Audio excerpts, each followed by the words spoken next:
Hi, my name is Richard Valdemar. Well, I grew up in the city of Compton, California. I grew up in Willowbrook, which is the most depressed area in Compton, and my area was gang infested and drug infested in 1965. And I can tell you that less than 10% of the kids joined gangs. So 90% of the kids, even in those terrible conditions, were not gang members. About 5% of them drop out in the early years of their gang membership.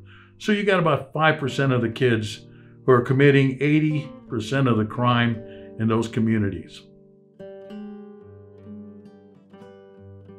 What makes a gang member? Well, I'm going to tell you it's very subtle. Gang members don't say, hey, I want to join a gang, and so I'm going to sign up and I'm going to be a member of such and such a gang. No, it's very, very subtle, and it starts very early in their development. So I would say about 4th or 5th grade, they form into groups. A lot of times they're the victim of bullies or they themselves are bullies. So either way, either the victim or a bully himself tends to go into the gang world. I say all gangs are formed in defense and later prey on their own kind. And that's what they do. Black gang members kill blacks, Asian gang members kill Asians, white gang members kill whites, and Hispanic gang members kill other Hispanics. And that's 90% of the time. Now, every once in a while, gang members will kill outside the race, and that's usually under the direction of the Big Four. The Big Four are prison gangs. The prison gangs control the streets. Most people don't know that. Even the gang members don't know that at first when they first sign up.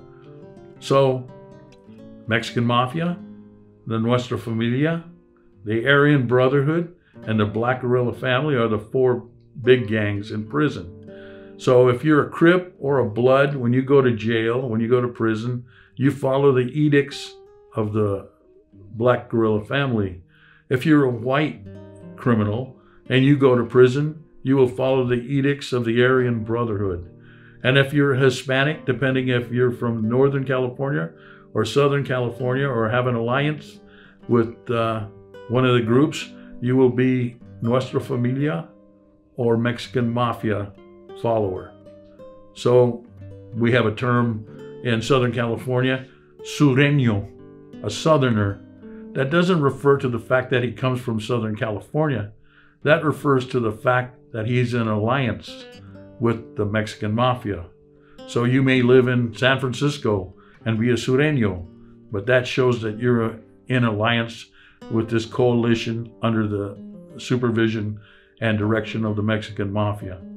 So these are the important parts of the way this whole system works. Are they the best people to evaluate gangs and gang programs? No, they're not. And I have to tell you that in my 33 years with Los Angeles County Sheriff's Department as a gang expert, the number of times that the administrators asked me what we should do about the gang problem is 0. And the same thing with the guys who worked in my unit.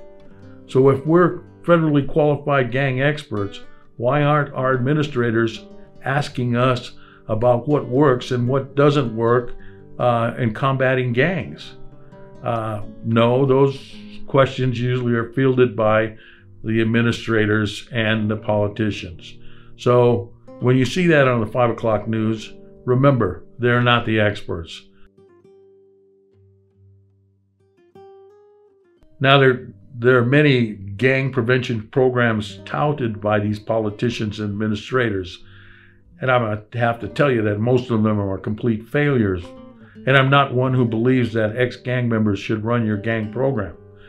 Ex-gang members running a gang program is like Cheech and Chong teaching your kids about the evils of marijuana. It doesn't work. No matter what comes out of their mouth, the kids who are listening to them are realizing that the only reason they have a platform to speak from is because they were gang members. So you can say, hey, don't join a gang. Look at what happened to me. I went to prison. But what they're seeing, the kids are seeing, is, wow, this guy got honor and respect. And he even has a forum in law enforcement and documentaries and is able to speak. I want to be just like him. So that's what happens. Now, we have good programs. I get asked sometimes, well, what programs would you recommend? I would recommend a program started in Paramount grammar schools in the 4th grade called GRIP, Gang Reduction is Paramount, run by a man named Tony Ostos, who's not a law enforcement officer. He is a teacher. He comes from that kind of a background. What they do is indoctrinate kids in the 4th grade, or at least give them the example in coloring books and puppet shows and talking, what happens when you decide to be a gang member. Then they come back in the 6th grade and re-inoculate them with this same information. That program has statistics that are unbelievable because Paramount is right next to Compton as far as gang membership goes, and yet that program was so effective. So I went to Los Angeles City Schools and I brought this program and asked them to implement it in Los Angeles City Schools. And the administrators there said, it's not invented here, so we don't take it. So instead, Los Angeles County had these programs. One of them, the Bridges program, you need to build bridges, not walls. So these are usually put on or designed by some sociologist or psychologist.